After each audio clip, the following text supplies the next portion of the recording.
عسى ربي أن يهديني سواء السبيل.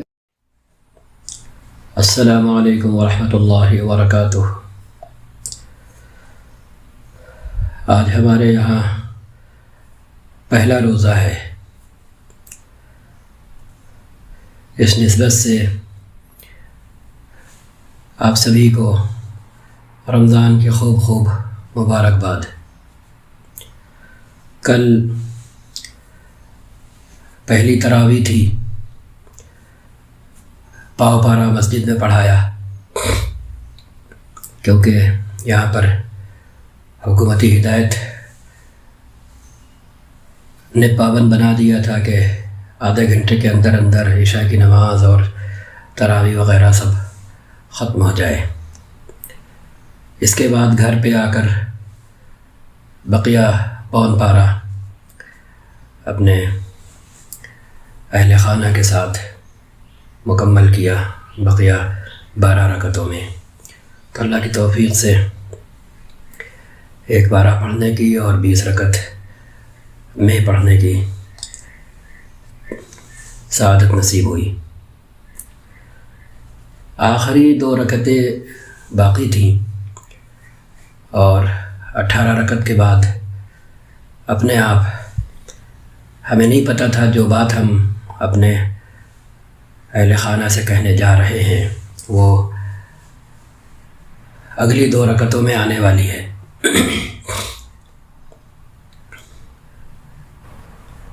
دل میں ایک تقاضا آیا 18ویں رکعت ادا کرنے کے بعد. تو ہم نے کہا بیٹا ساری دنیا کی کوشش ہے کہ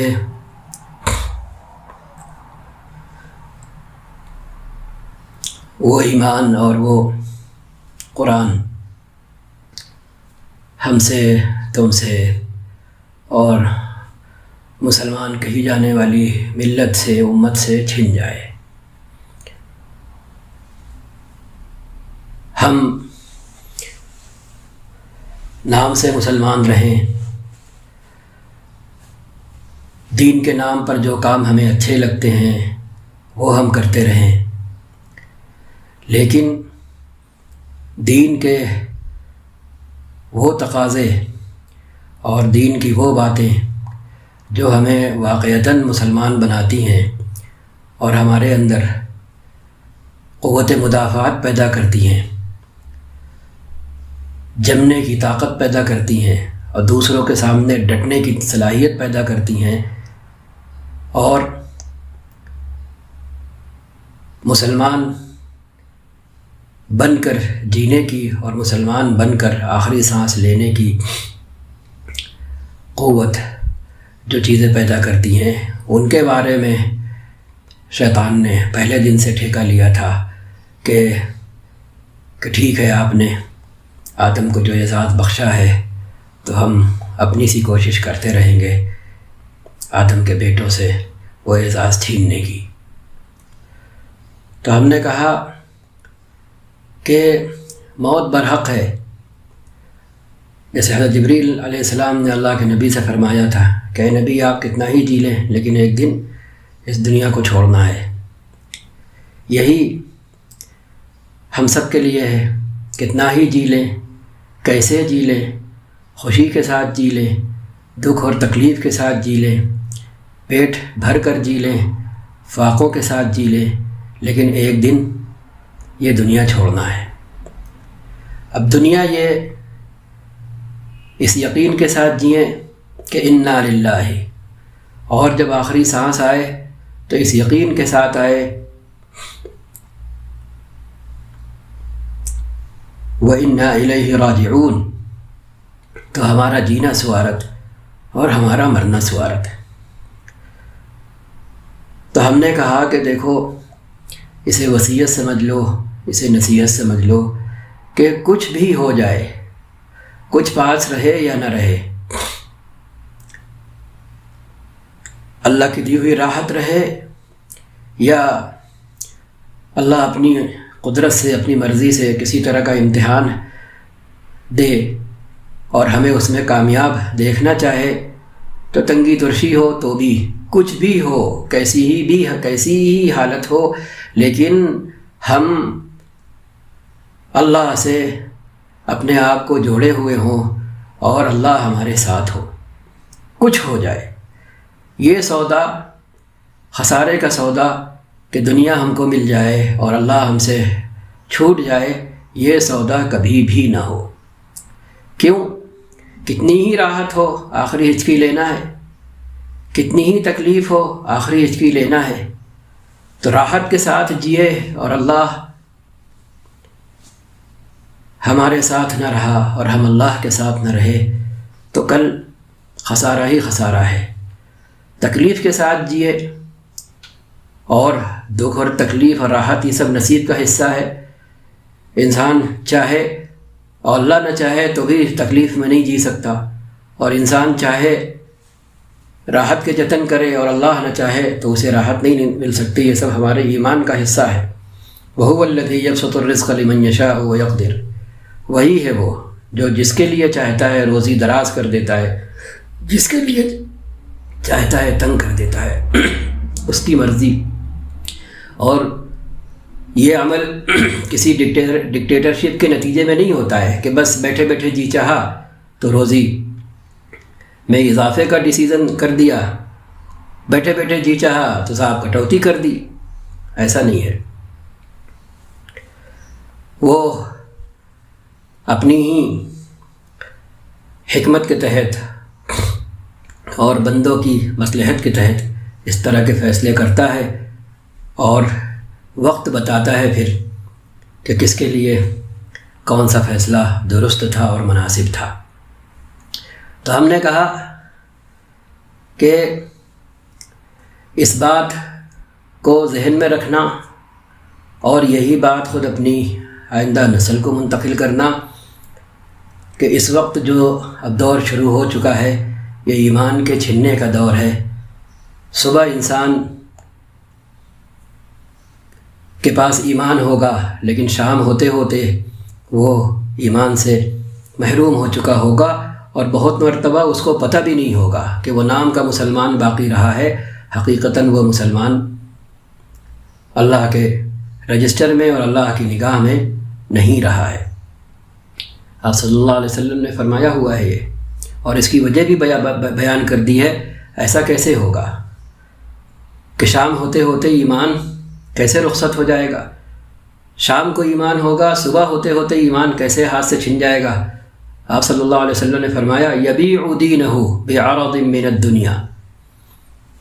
کہ دنیا کے مال و متاع کے بدلے وہ دین بیچے گا۔ اللہ ہم سب کو اس ناکام سودے بازی سے حفاظت فرمائے۔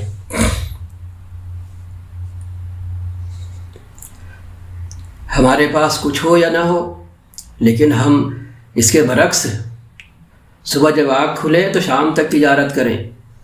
اور شام کو جب بستر پر جائیں تو صبح تک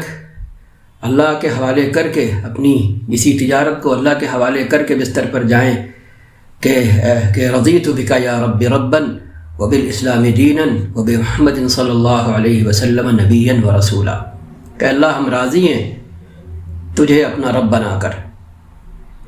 اور ہم راضی ہیں اسلام کو اپنا دستور حیات، وے آف لائف، طریقۂ زندگی، اس جیون کا سمویدھان بنا کر، سمویدھان جسے کہتے ہیں، سمویدھان بنا کر اس جیون کا۔ اور تیرے آخری نبی محمد رسول اللہ صلی اللہ علیہ وسلم کو نہ صرف یہ کہ نبی مان کر ہم راضی ہیں، آخری نبی مان کر راضی ہیں، اور اپنے وجود سے یہ گواہی دیتے ہیں اور اسی بات کا پرچار کرتے ہیں کہ آپ کے بعد اب رہتی دنیا تک اور قیامت آنے تک اب کوئی دوسرا نبی آنے والا نہیں ہے۔ رضیت بک یا رب ربا، اے رب ہم تجھے اپنا رب بنا کر راضی ہیں، خوش ہیں۔ وبالاسلام دینا، اور اسلام کو اپنا دین بنا کر ہم راضی اور خوش ہیں۔ وبمحمد صلی اللہ علیہ وسلم نبی و رسولا، اور محمد صلی اللہ علیہ وسلم کو اپنا نبی اور رسول مان کر بنا کر ہم راضی اور خوش ہیں۔ یہ 3 چیزیں اگر ہمارے ساتھ رہیں اور ہم نے ان 3 چیزوں کا سودا نہیں کیا، کسی بھی حالت میں ہم رب کے رہے اور رب کو اپنا بنائے رہے، اس سے قطع نظر کہ ہم سے گناہ سرزد ہو رہے یا نہیں ہو رہے، یہ تو اللہ نے خود فرما دیا۔ شیطان آ کر ہم سے کہتا ہے پڑھو یہ بغل میں بیٹھ کر کے کہ تم کہاں اور دینداری کہاں، تم کہاں اور رب کی اطاعت کہاں، تم کہاں رب کے آگے آنسو، بہانہ کہاں۔ یہ تو نیک لوگوں کا کام ہے، یہ تو ان کا کام ہے جو شروع سے اسی ماحول میں پلتے بڑھتے ہیں، جن کے آباء و اجداد اسی رنگ میں رنگے چلے آئے ہیں۔ یہ تمہارا اس سے کیا لینا دینا ہے؟ تم اپنے کو دیکھو کہ کتنے گناہوں میں لت پت ہو۔ تو شیطان یہ کہانی سناتا ہے اور بندہ اس فریب میں آ جاتا ہے۔ تو ہم نے کہا کہ کتنے ہی گناہوں میں لت پت ہونا، کتنے ہی ٹوٹے پھوٹے ہونا، لیکن رہنا اللہ کے اور اللہ کو اپنا بنائے رہنا، خود اللہ کے بنے رہنا، کیونکہ یہ اللہ نے خود کہا ہے کہ اگر لوگ صرف اطاعت ہی کریں اور گناہ نہ کریں تو اللہ خود ایسے لوگوں کو اپنے پاس واپس بلا کر ایسے لوگ پیدا کرے جو گناہ کریں اور پھر اللہ سے توبہ کریں، اس کے آگے پیشانی رگڑیں، آنسو بہائیں، اور پھر اللہ ان کے ساتھ رحم کا، کرم کا، مغفرت کا، عفو درگزر کا معاملہ کرے۔ یہ تو اللہ نے کہا ہوا ہے، آپ کے آخری رسول نے فرمایا ہوا ہے اللہ کی طرف سے کہ اے میرے بندے، اگر تو زمین بھر گناہ کر کے میرے سامنے آئے گا مجھ سے توبہ کرنے اور مجھ سے مغفرت مانگنے، لیکن ایک شرط تو نے پوری کی ہوگی کہ تو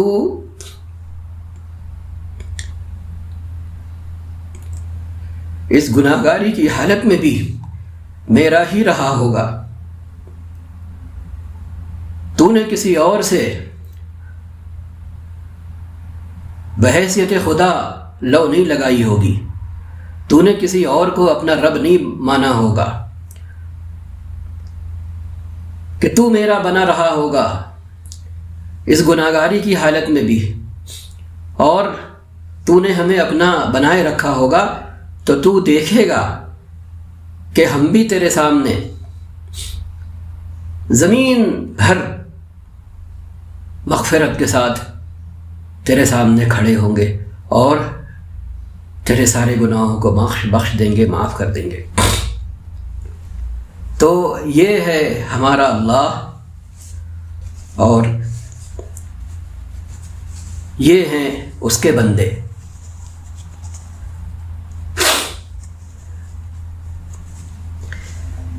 اس طرح کی بات کر کے اور یہ نصیحت یا وصیت کر کے جب 19ویں رکعت کے لیے کھڑے ہوئے تو وَإِذْ يَرْفَعُ إِبْرَاهِيمُ الْقَوَاعِدَ مِنَ الْبَيْتِ وَإِسْمَاعِيلُ، یہ آیتیں شروع ہوئیں تو اچانک ذہن تلاوت کے دوران ان حصوں کی طرف منتقل ہوتا چلا گیا اور بنی من اللہ سے جو باتیں اب سے ذرا دیر پہلے 19ویں رکعت شروع ہونے سے پہلے کہی گئی تھیں اور انہی باتوں کی ان آیتوں سے تائید ہو رہی تھی، تو دل ہی دل میں اللہ تعالیٰ سے مانگا کہ اے رب کریم کہ جو باتیں بنا کسی دھیان کے اور بنا کسی پیشگی رجحان کے کہی گئی ہیں اور اب یہ تیرے فرمان آ رہے ہیں، انہی باتوں کو اوکے کر رہے ہیں، انہی باتوں پہ ٹک لگا رہے ہیں، تو اے رب کریم انہیں ہمیشہ ہمیشہ کے لیے، نہ صرف ہمارے لیے، نہ صرف ہماری آل اولاد کے لیے، نہ صرف ہمارے اہل خانہ کے لیے، بلکہ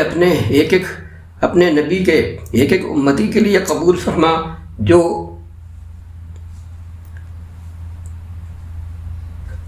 دل اور زبان سے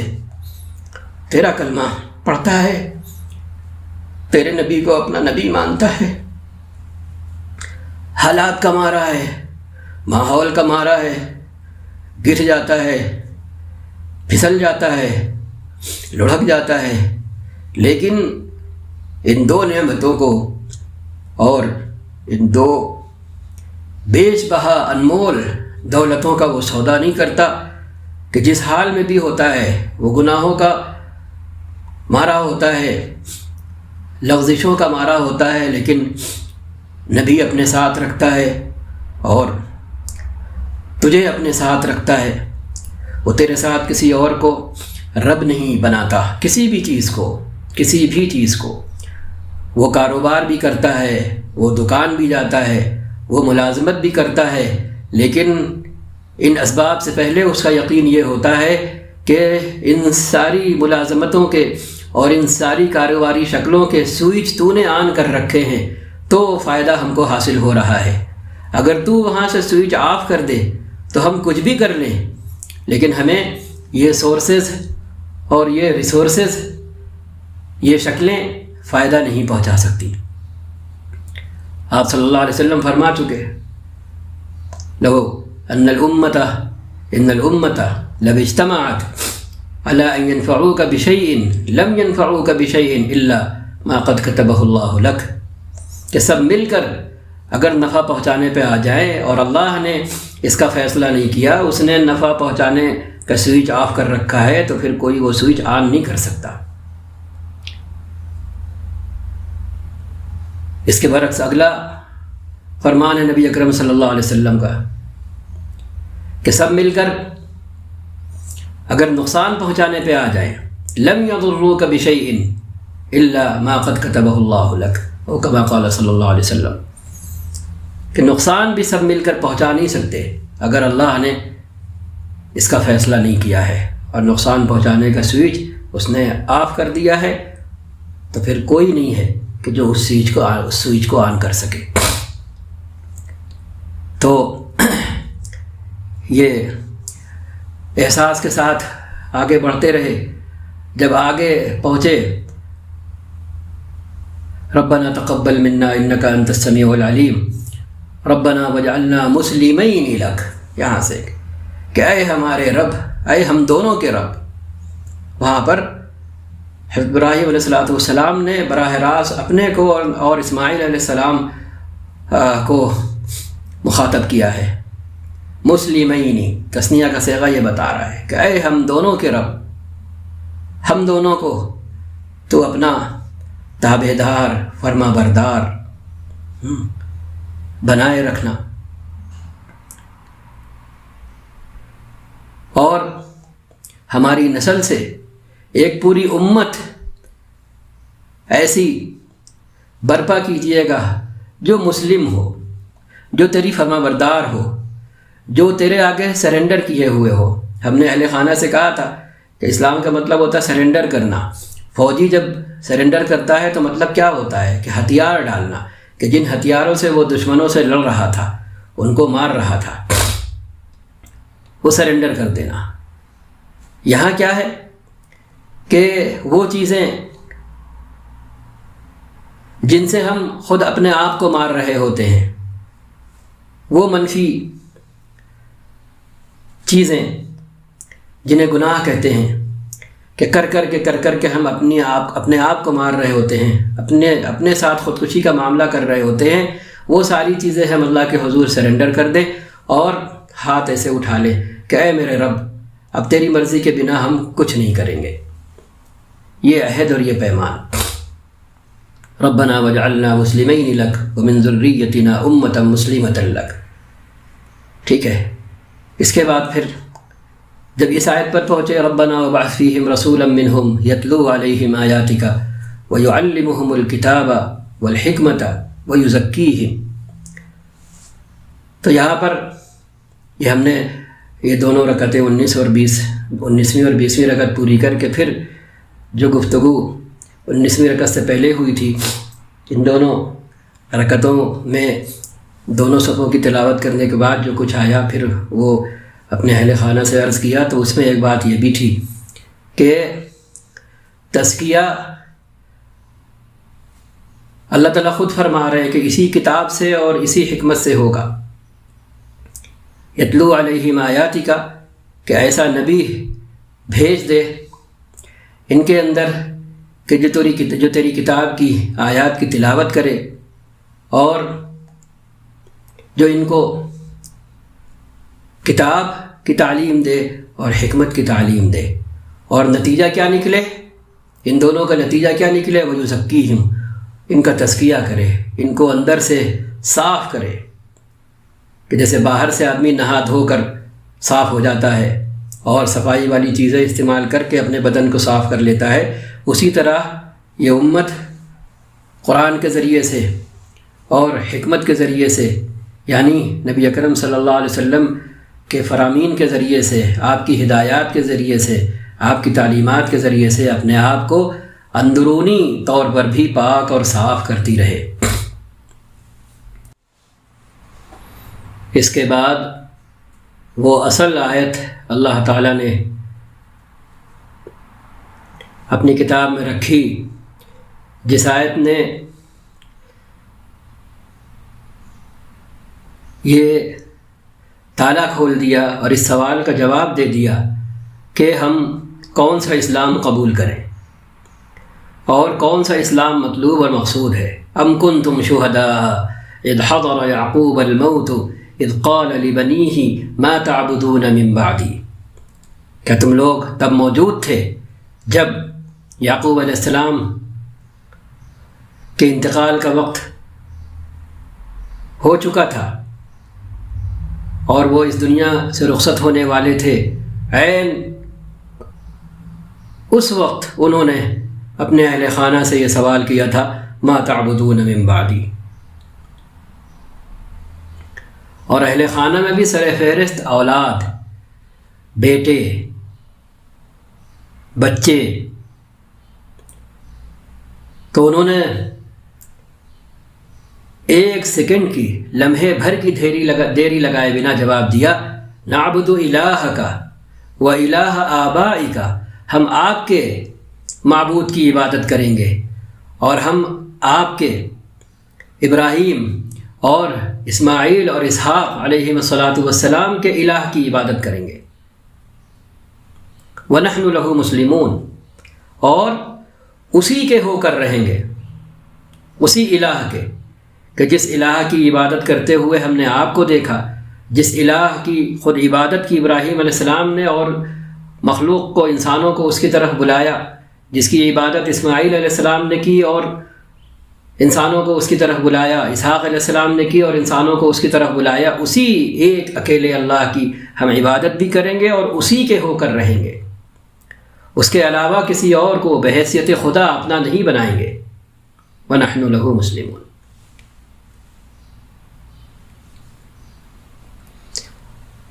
اس آیت کی تلاوت جب ہوتی ہے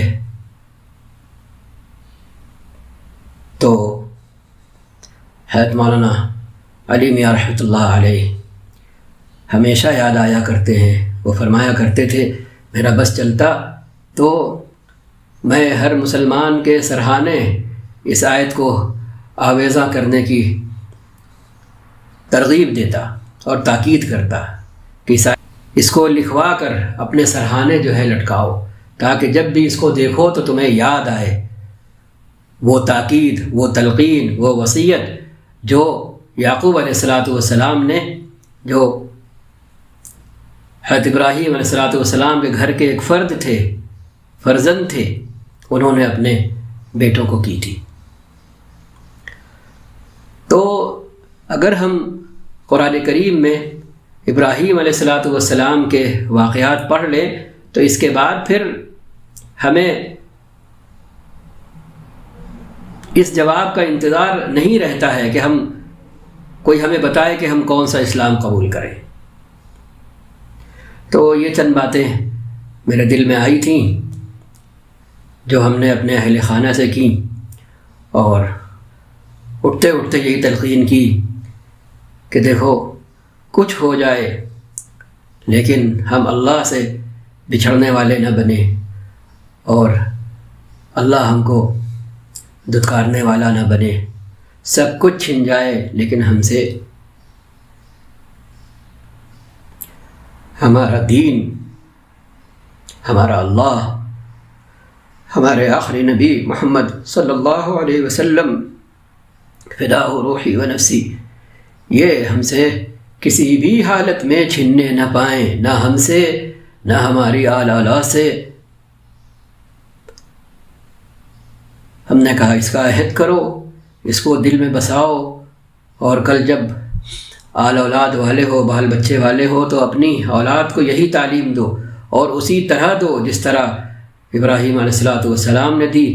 حضرت اسحاق، حضرت اسماعیل علیہ السلام اور حضرت یعقوب علیہ السلام نے اپنے اہل خانہ کو، اپنے بچوں کو دی۔ دل میں آیا کہ یہ احساسات ہم سب کے ساتھ شیئر کر لیں، کیا پتہ یہ شیئر کرنا خود ہمارے اپنے لیے باعث نجات بن جائے اور بہت سوں کے لیے اسلام کو سمجھنے کا اور کون سا اسلام اپنائیں اس سوال کا جواب ملنے کا سبب بن جائے، اور انہیں بھی تسلی اور تشفی ہو جائے اس دین پر جسے انہوں نے اپنایا ہوا ہے، اس اللہ پر جس کا کلمہ پڑھتے ہیں، اور اس نبی پر ایمان پختہ ہو جائے کہ جس کو کسی نہ کسی درجے میں ہم آخری نبی اور اللہ کا نبی مانتے ہیں۔ یہی رمضان کا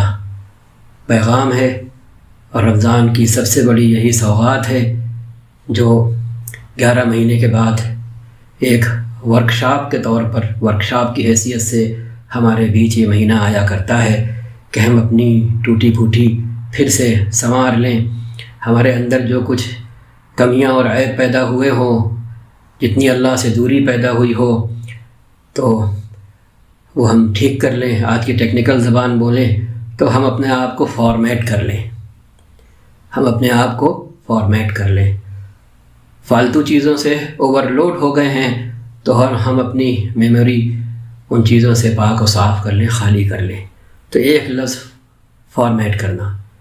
کہ ہم اپنے آپ کو فارمیٹ کر کے اپنے سسٹم کو پھر سے فریش کر لیں، اپڈیٹ کر لیں، تاکہ اگلے 11 مہینے تک ہماری زندگی کی گاڑی پھر سے صحیح چلنے والی بن جائے، اور جب اوور لوڈ ہونے کی اور انسفیشینٹ ہونے کے میسج کی نوبت آئے، تب تک پھر فارمیشن کا وقت سامنے آ جائے اور رمضان ہمارے سامنے کھڑا ہو کہ لو ہم پھر سے آ گئے ہیں اپنی پوری آب و تاب کے ساتھ، سارے ٹولز اور لوازمات کے ساتھ۔ لو ایک مرتبہ پھر تم اپنے آپ کو فارمیٹ کر لو